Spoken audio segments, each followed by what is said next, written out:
becomes obvious. It's an interesting situation that we're dealing with today. The show is called Focus on Solutions, and we are facing a problem in America. Right. The African American male. I consider us as endangered species because I found that in my case, my family, my religious foundation through my family, education, and work ethics was the area that gave me my foundation. I'm here with Cliff Jacobs, the Deputy Executive Director of QPTV, and I wanted to ask him some questions about what happened in his life for him to get to this place, because it had to be education, it had to be religion, it had to be work ethics. So just, in your words, what happened with you as far as your family? I mean, in a nutshell, I was born and raised in Harlem, in the projects, in 1954. And so I grew up during the 60s. I went to Catholic school from the first grade up to the 11th grade. I had both parents at home. My father had served in World War II. He was trained as a tailor, but he worked in the post office. And my mother, she worked as a teacher's aide in like elementary school. At that time, they called them paraprofessionals. So I had both parents at home. And actually, when I look at some of the young people in my neighborhood, we were one of the few households where both mother and father were present. Interesting. The Catholic school aspect was very strong because in those days they believed in what they call corporal punishment. So if you did something in class, you would get hit with a ruler or whatever. Yeah. They did get physical with you. Okay. We accepted it as a fact of life. And I don't feel like I was abused or anything like that, but that's what happened at that time. So those things, but the presence of my father, who was a wonderful man, my mother took care of the disciplining. Oh. She did all the disciplining. But if she got to the point where she couldn't handle it and she had to call my dad in, then it was over. It was a wrap. You never let it get to that point. So that was enough to keep you on the straight and narrow. Okay. In my case, there was no father. It was my mother, but her alone, it was like two people. Sure. Because she handled everything. And she gave me what I know now is the most important ingredients, which was work ethics and also religion. Okay. With the religious foundation, I was able to see how this so-called God concept worked. With nothing, you can have something. Right. But you got to work for it. Okay. So she gave me the ethics that I needed, because we all had to work. It wasn't about one person or two people, parents, working, and the children, go to school or whatever. We all had to go to school, work, do whatever we needed to do to maintain the family. And through the religious foundation of the God concept, we were able to make it. Now, I see today that a lot of the young people have no concept of work ethics. As far as what the need is with the religious, there's a lot of the churches are emptying out because so many people have not been introduced to that. So here we are now with a group of young people that have no knowledge of that and are looking for someone to be close to or something to help them through this. Now I found that the gangs are coming in at this point and recruiting our young African American males. They're providing them with a sense of family and community that might be lacking in other areas. I mean, if a young person is from I don't want to say broken home, but one or the other parents are not there, then they get that sense of community from a particular element in the community. Yes. Now, I also got the work ethic. I got my first job when I was 15 years old. I was making probably $33 a week, for the summer. And my dad said, every paycheck, you give your mom $10. Yes. Just to teach me that when you get paid, it's not all yours. The religion thing I had more of a problem with because I went to Catholic school all my life. Now, this is the, early part of the 60s, mid-60s. And I'm reading the Black Panther newspaper. I'm reading Muhammad Speaks. I'm saying, if there's a God, where is he? Because I don't see him in my neighborhood. I come home to blood in the hallway. Back then, there were no luxury drugs. It was all heroin, and it was. I mean, Gil Noble and Like It Is did a very important program on heroin addiction, and to watch it was horrific. And so I was like, well, where was God? Yeah. The other day I was talking about one of the most devastating things for me growing up was when my brother woke me up in November of 1963, and I ran to the TV set because they were bringing Lee Harvey Oswald out, and I saw Jack Ruby shoot okay. Oswald Yeah, I saw that scene. live on TV. Wow, yeah. And that was my first experience of reality television. But I say all of that to say that you know, we're like, where was God?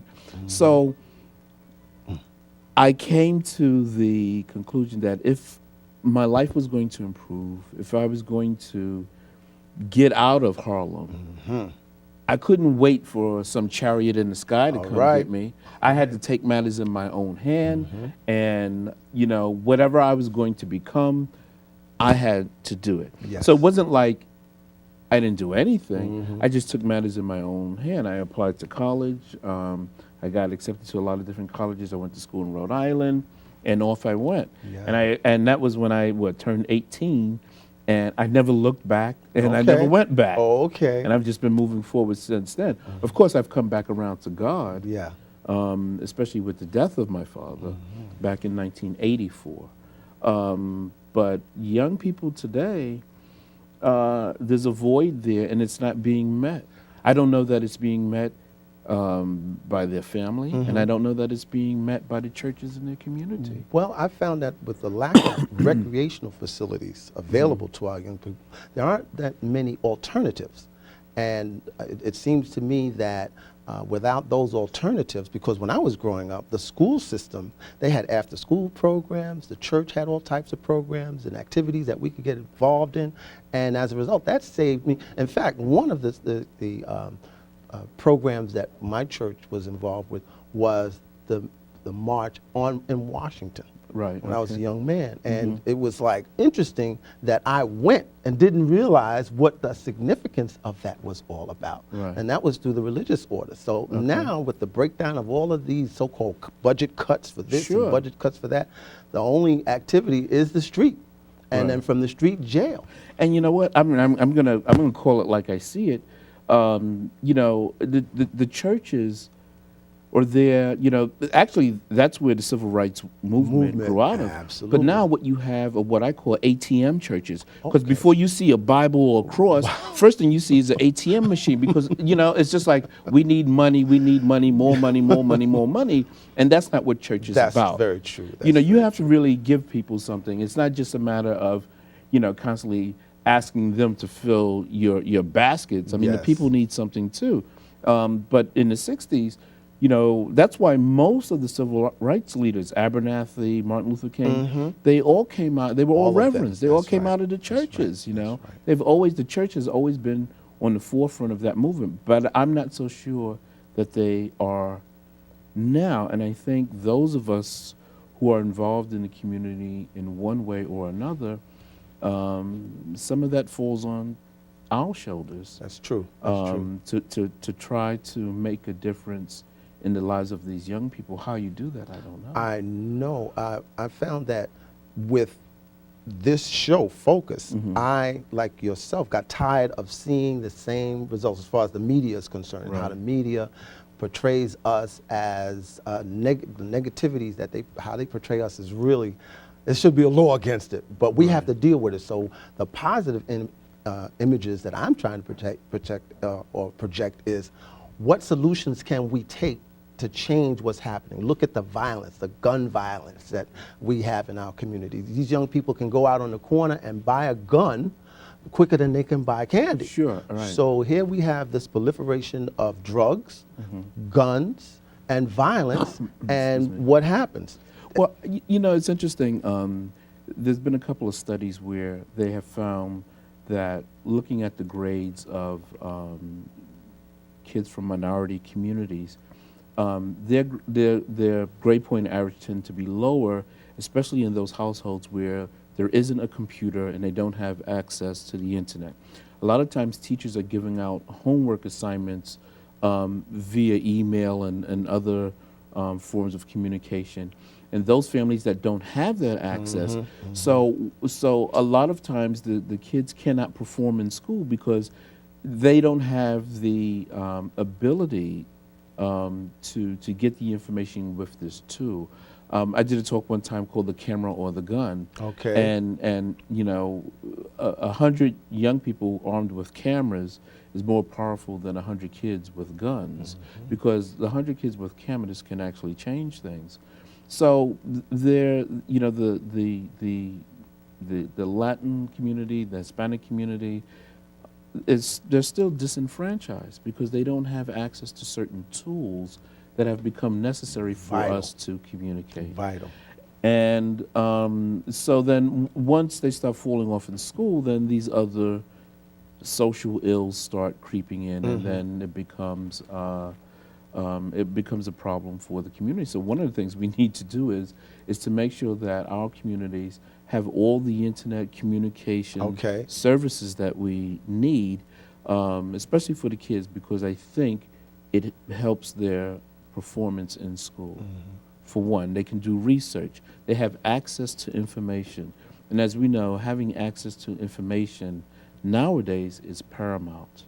Because if you can't, you know, reach out and find certain Amazing. things, It's amazing. you can't, you just can't function. I mean, unfortunately, we use it too much for just socializing. Yeah, yeah. Oh, what did you eat today? Oh, I'm going to my, you know, friend's house. Blah Right, blah blah right, blah. right. Instead of using it as a real tool for change.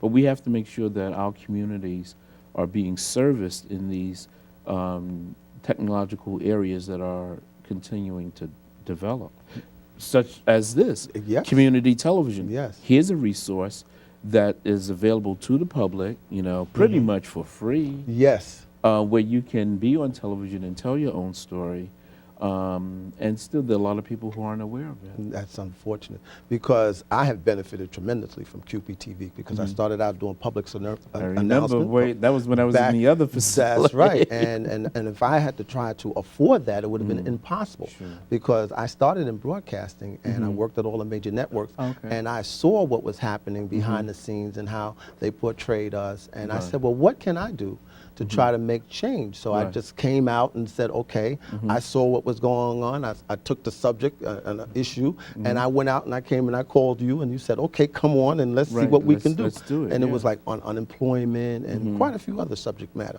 And if there was one thing you could change about what's happening today as far as the media portraying us the way they are, what would you think that would be? Well, you know, you know, it's funny because I feel like I am part of the media in one sense, but if you don't want the camera to be focused on you, then you have to stop behaving a certain way. You know, I'm going to tell it. You know, Like it is, I right. mean, you know, you gotta start behaving in a certain way, because they wouldn't put it on television if you weren't out there doing it. That's true. That's true. You know, I mean, if you weren't walking with your pants, you know, around your ankles and carrying a gun or whatever, nobody would really be interested. But if that's what you're going to do, and that's, you know, that's always filler on the evening news. Yeah, yeah. And so that's what they're going to put out there. You know, people getting shot at. And it seems like the public is hungry to have that information, so it's supply and demand. Yeah, they seem to want a lot of that. If you just refuse to look at that stuff, then you know what, they probably start covering, because there will be no interest in it. It seems that we are focused on a lot more. You would think that we were the only ones doing some of the course, things that is sure, happening of in course, society. yeah. And that's what kind of troubles me. Right. Because there's so many other races of people out there. Right. Maybe you'll see something in the paper, Right. but as far as the mainstream media, you only see us. Right, and that's why, you know, something like QPTV is so important. Like if you take a producer like Kathleen Prestwidge, who's PhD retired biology professor, and she does a program about focusing mostly on